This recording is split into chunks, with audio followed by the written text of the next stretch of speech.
Hey everyone, welcome to Wealth Redefined. I'm your host, Michael Reynolds, independent financial advisor and owner of Elevation Financial. Thanks for joining me today. It is lovely to have you on the show. I appreciate you being a listener. Thank you. Thank you. Today, I'm going to talk about how to break up with your financial advisor. Not to be negative, this is not going to be a negative topic. It's going to be actually pretty positive, pretty optimistic, and pretty positive in my opinion. But I think it's a topic that's worth discussing. It happens sometimes. I am bringing this up mainly because I like to talk about topics that are related to my experience personally. And over the last few months or so, I've brought on quite a few new clients, and many of them are transitioning from their old financial advisor to working with me. And so it kind of brought up a lot of conversations around, hey, how do I transition a relationship? How do I kind of quote break up with my old financial advisor? How do I do it nicely and smoothly? And what are all the ramifications from a logistical and interpersonal standpoint? So I think it's a great topic to discuss, and so that's what I'm going to cover today. So we're going to talk about how to break up with your financial advisor. So first, let's talk about the reasons you might want to end the relationship with your current advisor. There's no one size fits all. There's lots of different reasons people have for making a change. So let's kind of go through some of the ones that I've seen pretty commonly. So one reason is, I would say the biggest reason by far, the top number one reason is lack of communication. And that goes for a lot of things in life. I mean, lack of communication can lead to all sorts of issues in pretty much every relationship we have, whether it's business or personal. In this case, I often talk to prospective clients who feel like they just don't really know what's going on with their financial advisor, if they're doing anything for them, when they should contact them, if they should contact them, if the advisor should be contacting them and reaching out. Like they don't know. They just feel kind of lost and feel like, hey, what am I paying this person for, and what should be happening, and should I be hearing from them more than once every couple of years or something? So that lack of communication really is pretty much number one. That's what I usually hear. So that could be a valid reason for wanting to make a change. You just want to feel like you at least have someone who is reaching out to you and communicating with you. That's very common from what I can tell. Another reason, just a personality mismatch. Maybe you ended up working with someone you just kind of found along the way at a networking event, or referred to you by somebody, and you just kind of said, okay, great. I've never worked with a financial advisor before. I'll just kind of go with the flow. And later you discover there's kind of a personality mismatch. Not everyone is a one size fits all great match for everybody. Maybe your personality just doesn't mesh well with the advisor you're working with, and that's okay. People are different. So just having a personality mismatch where you feel like you're just not really in sync or communicating well or on the same page, valid reason for wanting to potentially make a change. Also, this one I want to be careful with. But I do sometimes hear that some people are disappointed with their investment returns. Now that's, I wouldn't say it's super common, but it comes up fairly often. And this is a really delicate aspect. I want to be really careful with this because no one can guarantee investment returns. There are some exceptions with certain products that are, very fixed. But in general, if you're investing in mutual funds, stocks, bonds, the market, no one can guarantee specific investment returns. So right off the bat, if you're thinking that you want to make a change or leave your financial advisor because you're not happy with the investment returns, I would advise you to say maybe rethink that. That in itself is not necessarily a bad thing, because like I said, the market's going to do what it's going to do. However, there are a lot of caveats inside of that. So, one example is a more accurate way of describing the problem, I think, in this case is I've seen cases where a financial advisor has recommended investments for someone that I felt maybe weren't totally appropriate for their goals, their spot in life, their age, their horizons, all sorts of things didn't really line up. And that was in turn affecting their investment returns. So one example, I've had conversations with people in their 30s. They have 20 plus years before they're going to reach retirement age, financial independence age, whatever you want to call it. Their outlook is pretty optimistic. They understand that the market has volatility. They're not bothered by that. Every indication points to them needing to be in a fairly aggressive portfolio, a fairly aggressive type of investment mix. However, they were in a ton of fixed income bonds, very conservative investments for whatever reason. Because of that, they were not getting returns that were on par with an all equity or an all stock investment in the market. And so they were looking at that and saying, well, why am I not even matching the market? And so that's one reason, is not necessarily because there's some, magical thing happening that some advisors are doing and some are not. It's just simply the allocation of their investments weren't appropriate. They should have been in all stocks, all equities, but their advisor, for whatever reason, put them in, a heavy tilt toward fixed income, which really brought down their returns and made their portfolio a lot more conservative. As a result, they were unhappy. Again, I think that goes back to communication. Honestly, it's not so much investment returns, but I sensed there wasn't a great communication flow happening between the client and the advisor, because the advisor should know, well, the appropriate mix would have been X, and the clients thought they were in Y. And so it just didn't work out very well. So anyway, I want to be super careful about disappointing investment returns, because there's a lot of little pieces and moving parts inside of that concern. But that is a reason I see a lot of times for people to start looking elsewhere, as their returns from their investments aren't where they want them to be. And again, many reasons behind that.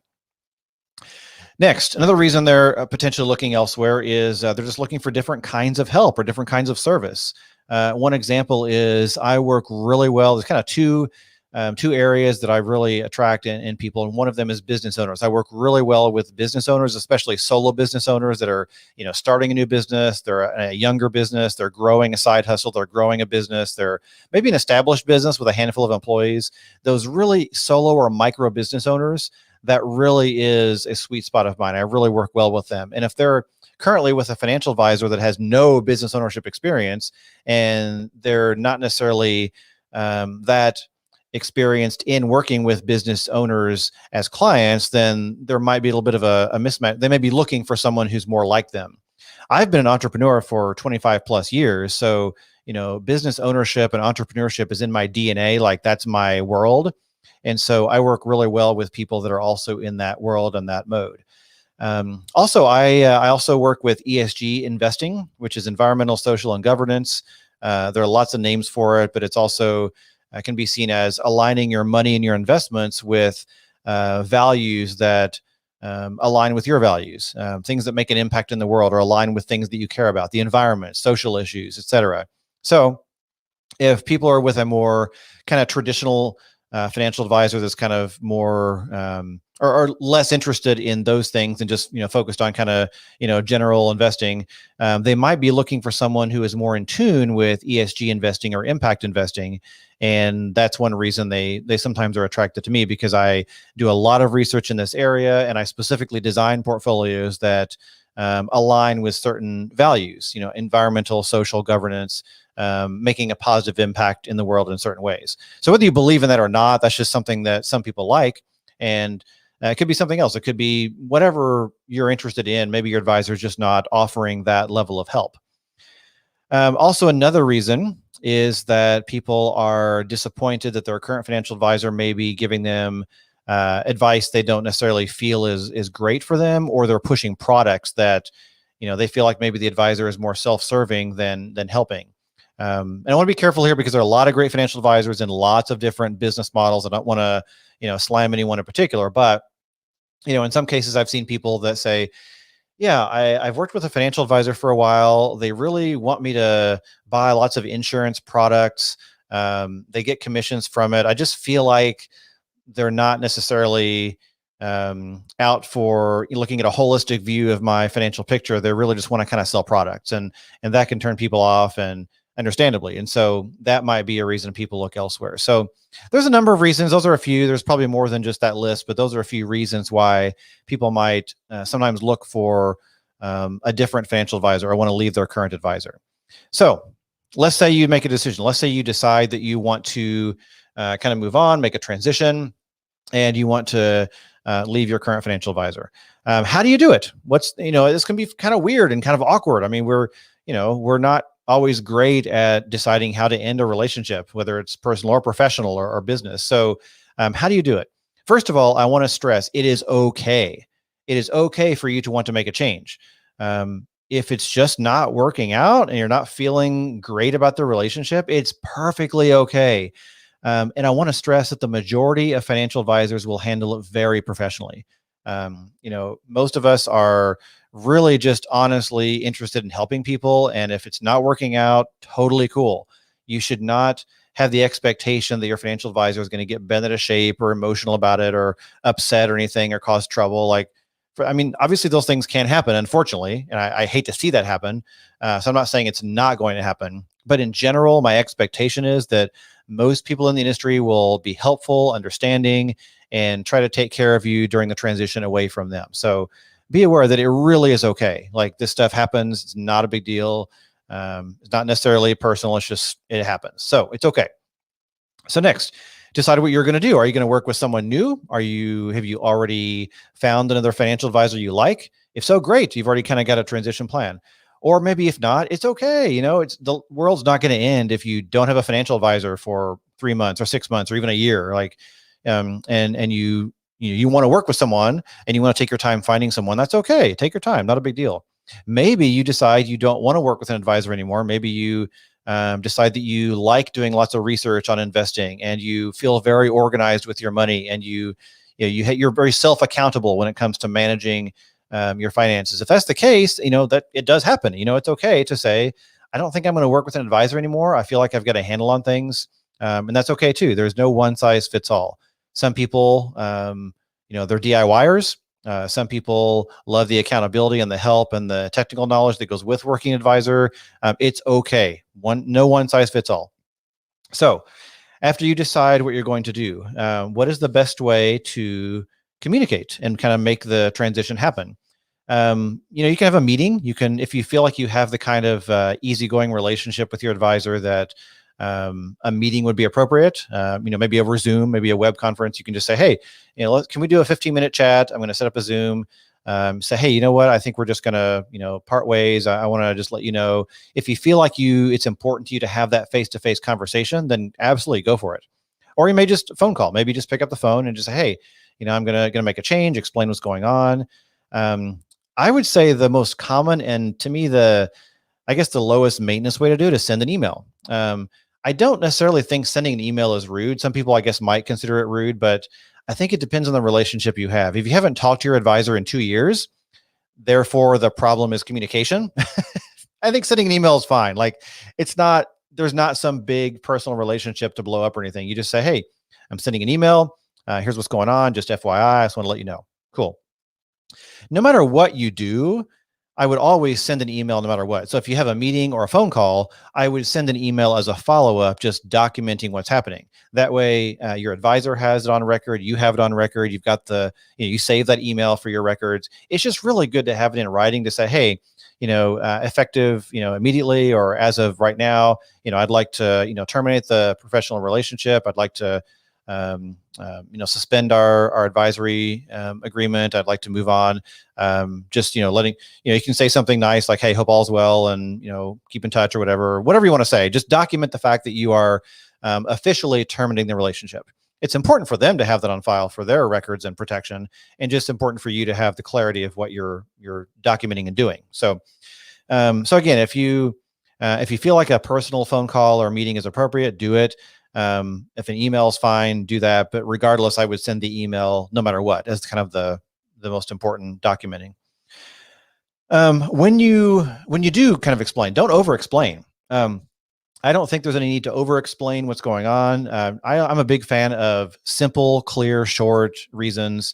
Don't overdo it. Don't make it a big deal. It's really not a big deal. It's not that big a thing. I would say just thank them for their help over the years. Thank them for, the stuff they've done to help you. Let them know you're going a different direction. Maybe tell them you're working with someone who's a better fit for their needs. Ask them if there's anything that you need to do to wrap things up with them. Maybe there's fees you owe that need to be paid. I would just, pay those fees, make it a clean, honest separation. If there's stuff you need to sign, they want you to sign, that's fine. Typically an email is okay. But I would just ask, hey, what do I need to do to kind of wrap things up in a clean way to be as helpful as possible? And again, keep it simple. You don't have to over explain and write this big paragraph about, how you you apologize or whatever. Don't do any of that. Just say, you know what, we're going to move on. Thank you so much. Hope your business is successful. And leave it at that. Leave it super simple. if they, I mean, most people are not going to really push back and make a big deal out of it. I've had one client leave me in the time I've been in business, and it was fine. It was not a big deal. This person basically became a DIYer, and that's great. That worked out well for them. And they sent me a note saying, "Hey, I'd like to close things out." And I said, "Cool, no problem." I just converted their account over to a retail account and said, "Hey, here's the number you call if you want to close things out or make any changes. Definitely let me know if I can help in the future. Happy to help. Hope you're doing great." Super simple, not a big deal, not personal. And so again, I don't think you need to over-explain. Just keep it simple. If they do come back, if your advisor makes a big deal out of it, don't get too sucked in. Don't kind of buy into the hype or the melodrama. Just kind of, keep to your message of, hey, this is not personal. I just kind of want to make a change. Hope you're well. Hope things are, great. Just I want to change, and don't get sucked into giving them a bunch of reasons if they really push it. I think it's perfectly fine to give feedback. So if they, respectfully say, "Hey, great, I'll be happy to help, but just for my information, could you let me know why you're leaving so that I can, just know what the reason is, get that feedback, maybe learn from it." That's a great question they could ask you, and you could then expand on that if you want to, and say, "Well, yeah, great, no problem. Here's why." Kind of list out the reasons. And if it's a very, calm, respectful exchange, that can help them and help you. So. But again, don't get sucked into any drama if they make a big deal out of it. They shouldn't, but FYI. So some things to know. And some people don't know about this stuff, and I want to make sure it's very clear because you need to know about how your money is being handled. So there are always exceptions. There may be exceptions, various, kind of odd edge cases or really specialized types of investing people are doing. But the vast majority of people, this is the kind of the way things are structured. First of all, your money is not, quote, held by the advisor. It's not like in their possession at all. It's at the custodian that they use. So a lot of people think, well, I'm handing my money over to an advisor. They're holding it somewhere. It's in their possession. They're managing it for me. And it feels very mysterious and kind of like a black box. That's not the case. You are always in control. Your money is held at a custodian. The custodians I use are TD Ameritrade and Altruist as of right now. Some people use different custodians, Fidelity, Interactive Brokers, Pershing, SSG, all sorts of custodians are out there. And the custodian's job is to hold your money. That is where your money and your investments are held. The advisor, and by the way, it's your account. It's in your name. You have control over it. The advisor is simply attached to your account as a co-manager with you to help you manage it. That means they have access to, invest in things, make trades, move funds around, kind of manage the money and the investing, but they are attached to the account that you own, not the other way around. So it's your money, you're in control. You can call your custodian up anytime. Just call their toll-free number and say, "Hey, I want to kick my advisor off, or I want to pull my money out, or whatever. I want to change it." You can make whatever you want. It's your money. So be aware that this is not some, black box where your advisor is holding your money. They're simply a manager kind of alongside with you. Your money is at a third-party custodian that you are in control of. It's in your account, in your name. So just be aware of that. That should be reassuring, I think, to some who maybe don't really understand kind of where the money is. And your money can be transferred anywhere you want. So let's say you are going DIY. You're going to be a DIYer. You can open up a new account or new accounts somewhere else and transfer the money over. Let's say you're going to work with a new financial advisor. That financial advisor may use a different custodian. They may use the same custodian. If they're using a different custodian, for the most part, most mainstream custodians participate in what's called the ACAT program, which is a digital transfer process. So when you set up an account with a new advisor, they will just kind of send over the paperwork. Usually it's digital. Usually it's all online and paperless. They'll send that over. You might sign something or click a button or something. And then within about a week, your money can just be transferred over to your new account that is managed with you with your new advisor. Super simple. It's even simpler if they're at the same custodian. So I've had, clients where, they're moving to me from another advisor. The other advisor is with TD Ameritrade. So I simply just have the client sign a simple one-page form that says, "Hey, can you change the advisor of record?" And their account stays right where it is. The old advisor just kind of gets removed and I get added, and it's really clean and really easy. So transferring your money is not very difficult.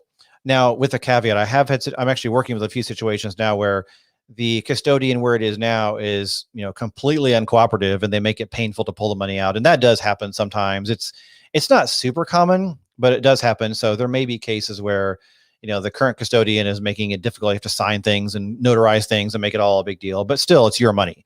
So you can transfer it wherever you want. You may have to jump through a few hoops sometimes. So just be aware of how much control you have over your money, where it's held, what you can do with it. It's always your money. So be aware. So really that's kind of the gist of it. That's how I would approach breaking up with your current financial advisor. I would recap with these 3 kind of points: transparency, simplicity, and objectivity. Transparency, I think, is great. Just be totally transparent. I mean, on that note, I want to go back to one thing here. So let's say you don't feel comfortable notifying your current financial advisor you're leaving. That does happen. Some people, I don't know, for whatever reason, they just don't feel like there's a relationship at all there. They don't feel the need to communicate it. It's not big, not that, there's just nothing there. And so they just work with someone new and then just do a transfer, and the advisor gets notified because the transfer just kind of happens and it gets pulled out of their account. That's not the best way, in my opinion, but that does happen. So if you feel like you're uncomfortable actively, transparently saying to your current advisor that you're leaving for whatever reason that's personal to you, that's okay. You can still do that. You can just work with someone new. They'll transfer your money over with you, and it'll just kind of get pulled out of the old advisor as custodian, and life goes on. So that's also an option. But again, transparency, simplicity, objectivity. Be clear if you feel comfortable. Keep it simple. Don't over explain. Just make it a simple process. It's not a big deal. And be objective. Objectivity is important. It's not emotional. It's just you're making a change that's good for you, and life goes on. There's plenty of financial advisors for different people that are great fits for others. There's plenty of clients for those advisors. Everyone's going to find their fit, ideally. At least I hope everyone finds their fit. So just keep it simple. So that is my advice on breaking up with your financial advisor. And if you have any questions about this, I'm happy to help. I help plenty of people. I think some people probably don't believe me, but I'm happy just to chat. If you don't want to work with me, but you want to ask questions, reach out. It's fine. I'm happy to answer questions. I'm just love answering questions and helping whoever has stuff they want to know. So with that, feel free to reach out to me at podcast@elevationfinancial.com. If you want to chat, you can send me a note. Also, if you go to my website, which is elevationfinancial.com, you can book a meeting with me. I call it the complimentary money session. So you can grab time there on my homepage and grab a time to meet. Also, regarding Clubhouse, I've been doing Clubhouse again. I've had 2 sessions so far. The first session, no one showed up. The second session, 2 people showed up, actually. So as always, I will be holding a Clubhouse session on the Clubhouse app this Friday at 10 a.m. Eastern to talk about this topic. So if you want to show up and ask more questions or just chat in general, I will be on Clubhouse 10 a.m. Eastern this Friday, as always. So we'll see how long that goes. Thanks, everyone, for joining me today. Have a great day. We'll see you next time.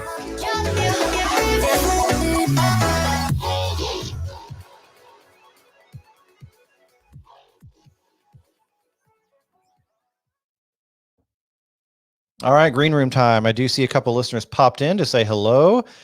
So if anyone is still there, I see one person still there. If you have a question, feel free to pop that in to the chat. I'll stick around as usual for 5 to 10 more seconds, see if anybody pops in any questions or comments.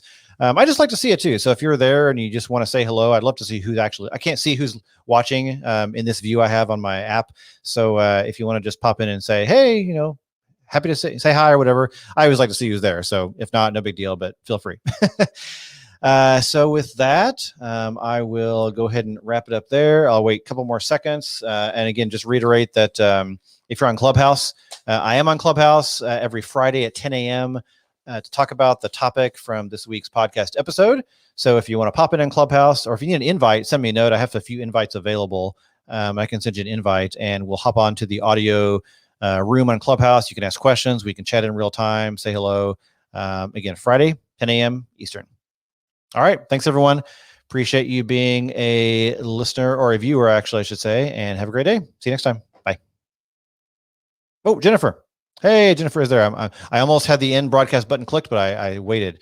What happens if you have a company retirement account? Oh, great question, Jennifer. Thank you. So That kind of depends on how it's structured. So a company retirement account stays where it is, as you know. And so if you're working with a client that has a company retirement account, that's going to stay, where it is, where they're employed. But obviously a great question for our listeners to hear as well. So I'm glad you brought this up, and we can talk about it a bit. Depends on how it's billed. So a lot of advisors they won't have any kind of billing attachment to the company retirement account. It'll just kind of be considered in the mix, and they'll kind of give some feedback on it, but it's not necessarily managed. There's really nothing to do at that point. There's no change to be made.